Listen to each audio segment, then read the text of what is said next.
안녕하세요. 일신사입니다.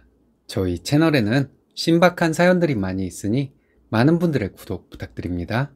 이번 사연은 반 이상 대출 끼고 해오는 집으로 생색을 내던 얘랑을 거지 취급해주고 파혼했다는 여자분의 사연인데요. 정말 똑소리 나는 처자네요. 함께 보시겠습니다. 안녕하세요. 결혼식을 5개월 앞두고 파혼했습니다. 얼마 전까지 결혼에 대한 생각으로 꿈에 부풀어 있던 예비 신부였어요.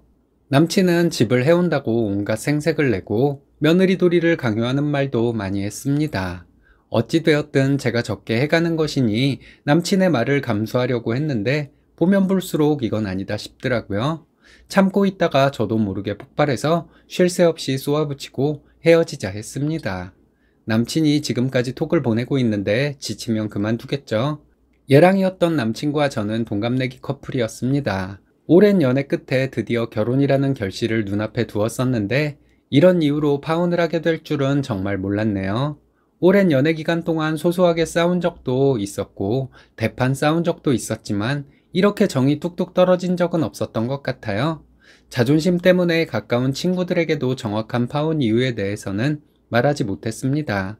경제적인 이유 때문에 제가 숙이고 들어가야 했던 것인지도 생각해 보기는 했어요. 근데 다 따져보니까 정말 아니라는 결론만 나더라고요. 다른 얘기는 다 차치하고 요점만 적어보겠습니다. 저희 결혼에 저는 4,500, 남친은 1억 5천 해오는 것으로 얘기가 되었습니다. 저희 부모님이 여력이 좀 없으시기도 하고 제가 돈을 잘 벌지도 못해요. 학교 졸업하고 직장 다니면서 모은 돈 3천과 부모님이 보태주신다는 돈 1,500 합쳐서 4,500을 하게 되었습니다. 남친은 얼마 전에 여태껏 모은 돈으로 3천 정도 되는 자동차를 구입했습니다. 남친 수중에 남은 돈은 없지만 남친 부모님이 1억 2천에 대출 2억 정도 해서 3억 좀 넘는 집을 해주시기로 했습니다. 제가 사는 곳이 지방이라 집값이 서울처럼 비싸지는 않아요. 대출은 저와 함께 갚기로 했고 집 명의는 남친 이름으로 하기로 했어요. 저와 남친 벌이는 큰 차이가 나지 않습니다. 물론 결혼 후에도 저희는 맞벌이를 할 예정이었고요. 요즘 추세가 반반 결혼이라는 것도 잘 알고 있습니다. 남친 쪽에서 훨씬 많이 해오는 것도 잘 알고 있었고요.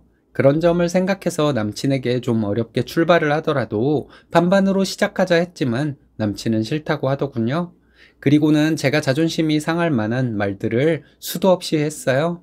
예를 들면 자기랑 결혼하는 거 아니었으면 그런 집에서 시작할 수 있었을 것 같냐, 아등바등 힘들게 살아봤어야 자기 같은 사람과 결혼하는 것을 고맙게 생각할 텐데 등의 이야기를 서슴없이 하더라고요. 자기에게 고마워하라는 얘기로 들렸어요. 자기네 쪽에서 그만큼을 해왔으니 자기 부모님께 이것도 해드리고 저것도 해드려야 한다. 결혼 후에는 무조건 시댁이 우선이고 자기가 장남이니 제사도 잘 챙겨야 한다 강조하더군요. 이런 얘기는 저도 생각하고 있던 부분이었어요. 받은 게 있으니 며느리 도리를 착실하게 해야 한다고 생각하기도 했지만 저희 부모님 성격상 반반 결혼이었더라도 제가 며느리 도리는 확실하게 했을 것 같습니다. 남친에게 여러 번 얘기했어요. 그렇게 얘기하지 않아도 다 안다고요. 우리 결혼하면 서로의 부모님에게 잘 하기로 하지 않았냐고요. 근데 제가 이런 얘기를 하면 남친은 슬쩍 화제를 돌리더라고요. 그리고 남친은 예단도 완벽하게 준비하라고 강조를 했습니다. 제 결혼 자금이 총 4,500이라는 것을 뻔히 알면서 200 넘는 정장에 500이 넘는 시계를 고르더라고요. 흔쾌히 그렇게 하라고 말을 못하고 있으니 남친은 저에게 됐다. 내가 너한테 뭘 바라겠냐? 이런 식으로 제 자존심 긁는 소리를 했습니다. 결국 현금 예단 포함해서 예단비만 2천 가까이 드리게 되었습니다. 제가 넉넉한 집안의 딸이 아닌 것이 죄였나 봐요. 처음부터 돈에 대한 얘기를 하고 사귄 것도 아니고 따지고 보면 데이트 비용은 제가 거의 감당한 것이나 마찬가지였습니다. 연애 초반부터 저희는 데이트 통장을 만들어서 사용했어요. 남친은 자기 해외여행 간다고 해서 저 혼자 데이트 통장에 돈 넣었고요. 또 자기 차 사야 한다고 해서 저 혼자 데이트 통장에 돈 넣었습니다. 차 사고 나서는 유지비 때문에 돈 못 넣는다고 해서 제가 다 감당했어요. 이때 저는 누가 쓰면 어떻냐 생각하고 한마디도 하지 않았습니다. 연애 초기부터 남녀 평등을 그렇게 강조하던 사람이었는데 자기 편한 대로 생각하는 사람이었던 거죠. 계속 얘기를 하다 보니 남친만큼 이기적이고 꽉 막힌 남자도 없을 것이라는 생각이 들더라고요. 돈에 있어서는 평등을 주장하면서 그것도 본인 위주로만 생각하는 평등이기는 하지만 머릿속은 완전 옛날 사람의 생각으로 꽉 찬 사람 같았습니다. 결혼하면 여자가 해야 할 일, 며느리가 시댁에 해야 할 도리 등을 계속 세뇌시키듯이 얘기를 하는데 듣다 반발심만 커져서 도대체 왜 그렇게 나를 옥죄려고 하냐고 따졌어요. 남친 하는 말이 정말 가진 것도 없으면서 자기 집에 엎드려 절해도 시원치 않을 판에 제가 받을 것을 받는다는 태도여서 얄밉다고 하더군요. 그 말을 듣고 너무 분해서 눈물이 났습니다. 울고 있는 저에게 뭐가 억울하냐고 하더군요.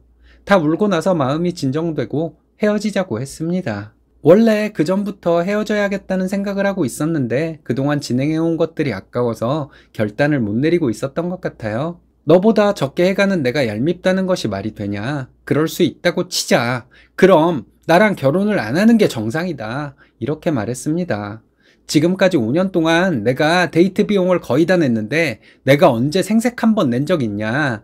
너는 내가 너한테 고마워해야 한다고 하지만 너야말로 나한테 고마워해야 한다. 우리 집보다 너희 집이 좀 더 넉넉한 집일지는 모르지만 너는 거지근성에 쩔어있는 인간이다. 너나 나나 버는 돈도 비슷한데 어차피 돈이나 아는 여자 취급당한 거 나보다 돈 훨씬 많이 버는 남자 만날 것이니 헤어지자 했습니다.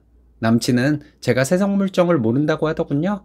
3억짜리 집이 어디에서 떨어지는 줄 아냐면서 너란 여자는 고마움을 모르는 것 같아 보였는데 자기 생각이 맞았다고 하는데 와, 내가 아는 사람 중에 최고로 미친놈과 결혼하려 했던 제 자신이 너무 한심했습니다. 3억짜리에서 1억 2천이 너네 부모님이 지원해주는 돈이고 나머지 대출은 너랑 내가 갚아나가야 할 빚인데 말은 똑바로 해야 한다고. 너 하는 행동을 보면 꼭 12억 넘는 아파트를 해오는 사람같이 말한다고. 너는 지금도 이딴 식인데 결혼하면 집안일도 나보고 다 하라고 할 것이고 시댁에 가서 종노릇 하라 할 것인데 내가 그렇게 할 마음도 없지만 너는 그런 것들 다 돈으로 따지면 얼마가 되는 줄 아냐고 했습니다. 길게 보면 내가 손해인 결혼이라고 했어요. 그런 것들 따지지 않고 사랑으로 너를 감싸 안으려고 했는데 너는 세상 물정도 모르고 복도 걷어차는 인간이라 이렇게 우리는 헤어지게 되는 것이라고 했습니다. 너같이 계산도 할 줄 모르는 사람한테 시집가면 너가 내 인생 갉아먹고 살 텐데 내가 미쳤다고 이런 결혼을 하겠냐고. 너는 마인드 자체도 글러먹은 놈이고 사람을 대하는 태도도 쓰레기 같아서 소름 끼친다고 했습니다. 모은 돈도 하나도 없는 주제에 부모 덕에 좀 해온다고 이렇게 안 해도 될 사람을 무시할 수는 없는 것이라는 말도 했어요.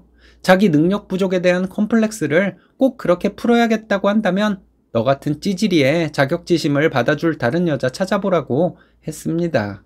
나는 아니라고요. 나는 데이트 비용 내가 거의 책임지고도 생색 한 번 안 낸 사람인 걸 보면 모르겠냐고. 너와는 수준이 너무 차이 난다고. 돈 있어도 너처럼 찌질하게 유세 안 떨고 내 자존심 안 긁는 나와 비슷한 마인드를 가진 남자 만날 것이니 파혼하고 각자 갈 길 가자고 했습니다.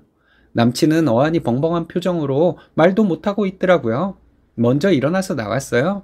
남친 전화가 계속 오는데 안 받고 있었습니다. 뻔한 얘기일 테니까요. 다음 날도 계속 톡이 오는데 안 읽었습니다. 대충 자기가 생각을 잘못한 것 같다고 만나서 다시 얘기를 해보자는 내용이었어요. 퇴근하는 길에 톡으로 간단히 말했습니다. 더 이상 잘해보고 말고 할 것이 없다고요. 나한테 거지같이 붙어서 연애 기간 동안 돈도 별로 안 쓴 거 고마운 줄이나 알고 살라고 했어요.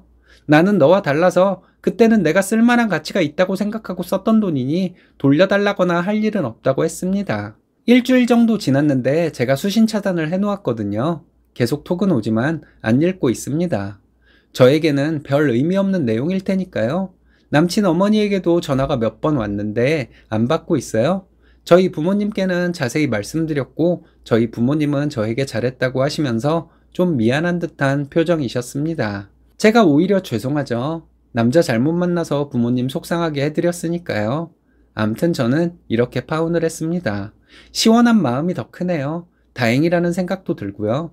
끝까지 읽어주셔서 감사합니다. 똑소리 나는 데다가 마음까지 넓은 분이네요.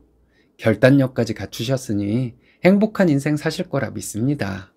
이렇게 멋진 여자분을 멋진 남자들이 그냥 두지 않을 테니 곧 좋은 인연 만나실 것 같습니다.